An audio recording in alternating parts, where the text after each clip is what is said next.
مثال کے طور پر اگر شیشے کے اوپر مٹی آئی ہوئی ہے تو اس کی صفائی کرنی پڑتی ہے. آپ کپڑا اس کے اوپر لگا دیں، شیشہ بالکل صاف ہو جائے گا.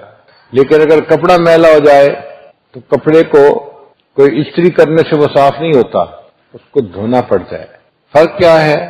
فرق یہ ہے کہ شیشے کے اوپر جو مٹی تھی وہ شیشے کی سطح پہ تھی، اندر نہیں گئی تھی، اس لیے وہ صفا جلدی ہو گیا.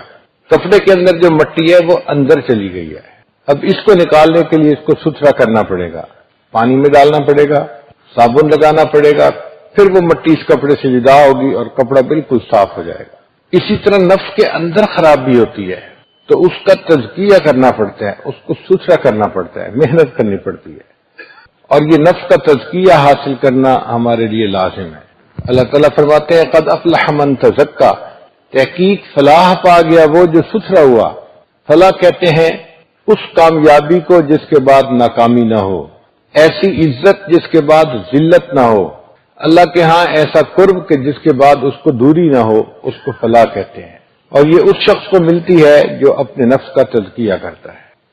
حضرت ابراہیم علیہ السلام نے دعا مانگی تھی ربنا وابعث فیہم رسولا، اے اللہ میں نے بیت اللہ بنا دیا ہے، عبادت سکھانے والے کو بھیج دیجئے. میں نے مدرسہ بنا دیا ہے، پڑھانے والے کو بھیج دیجئے. اور اس وقت انہوں نے 4 باتیں کہی تھیں کہ وہ پیغمبر اسلام جو تشریف لائیں گے یتلو علیہم آیاتہ ویعلمہم الکتاب والحکمت ویزکیہم، وہ ان کے اوپر آیات کی تلاوت کریں گے، علم و حکمت ان کو سکھائیں گے اور ان کے نفوس کا تزکیہ کریں گے. تو انہوں نے تزکیہ کو 4 نمبر پہ بیان کیا. اللہ تعالیٰ نے اس دعا کو قبول فرما لیا اور پھر قرآن مجید میں تذکرہ کیا کہ لقد من اللہ علی المؤمنین، اللہ نے ایمان والوں پر احسان کیا کہ اپنے محبوب کو دنیا میں بھیجا. یتلو علیہم آیاتہ، وہ ان کے اوپر قرآن پاک کی آیات کی تلاوت کریں، ویزکیہم، اور ان کا تزکیہ کریں، ویعلمہم الکتاب والحکمہ، اور کتاب اور حکمت کی تعلیم دیں. اب دعا تو وہی قبول ہوئی، لیکن اس میں جو تزکیہ کا لفظ ہے وہ پہلے 4 جگہ پہ تھا، اب اس کو دوسری جگہ پہ بیان کیا گیا. تو قرآن مجید نے الفاظ کی ترتیب میں تبدیلی کر دی. وجہ کیا؟ کہ تزکیہ کی اہمیت کے پیش نظر. آپ ڈاکٹر لوگ ہیں، سائنس کی بات کو آسانی سے سمجھتے ہیں کہ جیسے ڈی این اے کے اندر جو چیز جہاں ہوتی ہے اس کی ایک سگنیفیکینس ہوتی ہے، امپورٹنس ہوتی ہے، اس کو آگے پیچھے نہیں کر سکتے، اگر کر دیں گے تو بہت بڑی تبدیلی آ جائے گی. اسی طرح قرآن مجید اللہ تعالیٰ کا کلام ہے، اس کا جو لفظ جہاں بھی ہے وہ میننگ فل ہے، اس کو آگے پیچھے نہیں کر سکتے. تو اللہ نے جو تزکیہ کو 2nd پلیس پہ مینشن کیا تو اس کے پیچھے ایک میسج تھا اس کی امپورٹنس کی وجہ سے. قرآن مجید میں ایک جگہ اللہ تعالیٰ فرماتے ہیں ہم نے انسان کو پیدا کیا فجعلناہ سمیعا بصیرا، اور ہم نے اس کو سمیع اور بصیر بنایا. تو سماعت کا تذکرہ پہلے اور بصارت کا تذکرہ بعد میں. اور یہ بات کب کہی گئی؟ آج سے 1400 سال پہلے، جب سائنس کی ابھی بنیاد ہی نہیں پڑی تھی.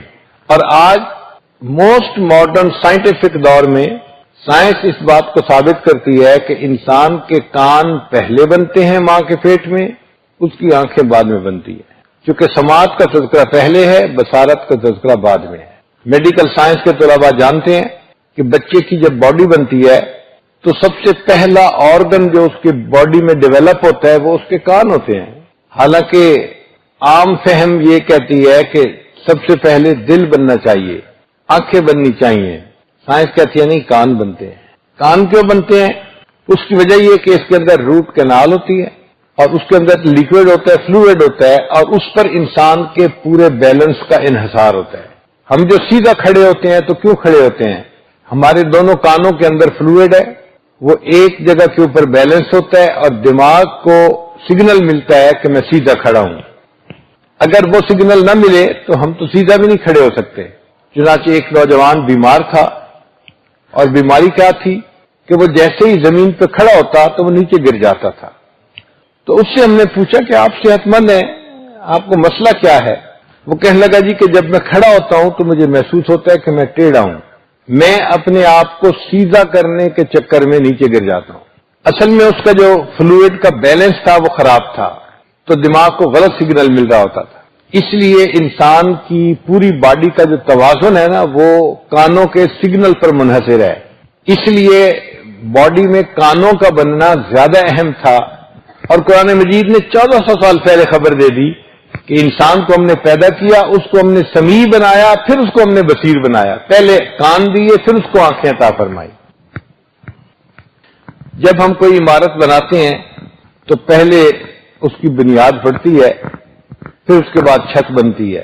عام دستور یہی ہے. اللہ تعالیٰ نے قرآن مجید میں کائنات کو بنانے کا تذکرہ کیا تو پہلے زمین بنانے کا تذکرہ فرمایا.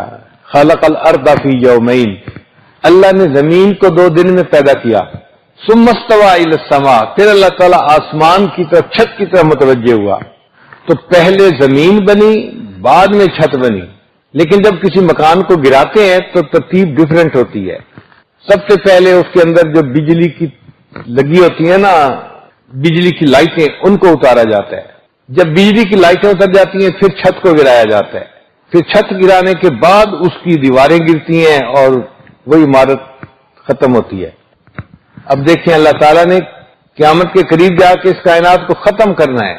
تو ختم کرنے کے لیے سب سے پہلے کیا؟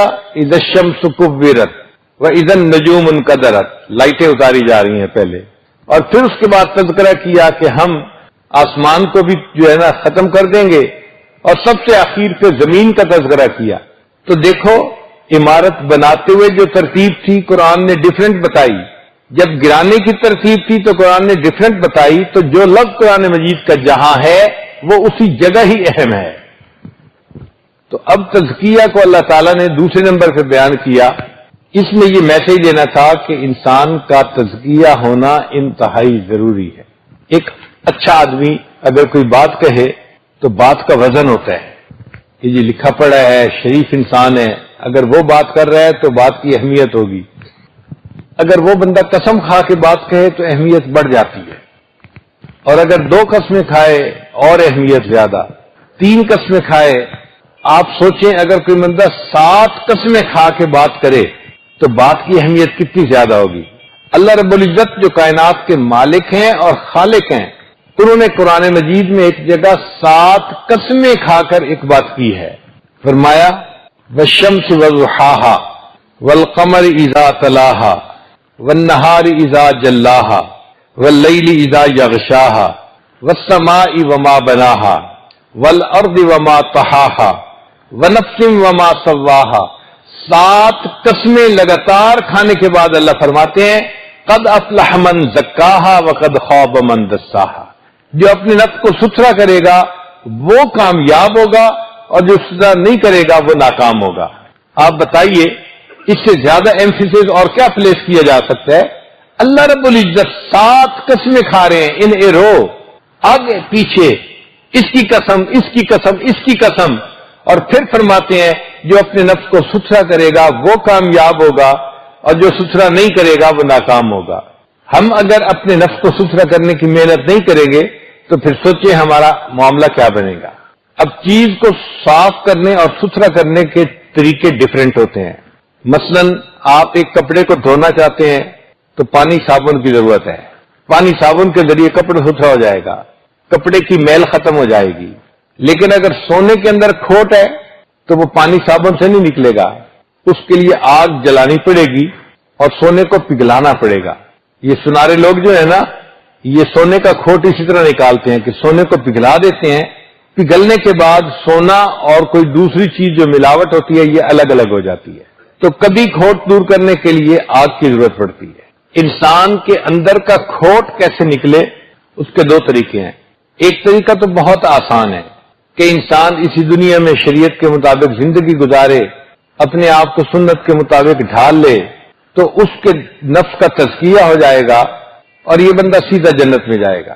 اور دوسرا طریقہ ذرا ڈیفیکلٹ ہے کہ انسان نے دنیا میں کلمہ تو پڑھ لیا مگر گناہ کرتا رہا، عام زندگی گزارتا رہا، تو پھر اللہ تعالیٰ اس کا آخرت میں تزکیہ فرمائیں گے. جی آخرت میں بھی تزکیہ ہوگا. منافقین کے بارے میں اللہ فرماتے ہیں کہ اللہ تعالیٰ قیامت کے دن ان سے کلام کریں گے وَلَا يُكَلِّمُهُمُ اللَّهُ يَوْمَ الْقِيَامَةِ وَلَا يُزَكِّيهِمْ، اور نہیں اللہ ان کا تزکیہ کریں گے. اس کا مطلب یہ کہ منافقین کا تزکیہ تو نہیں ہوگا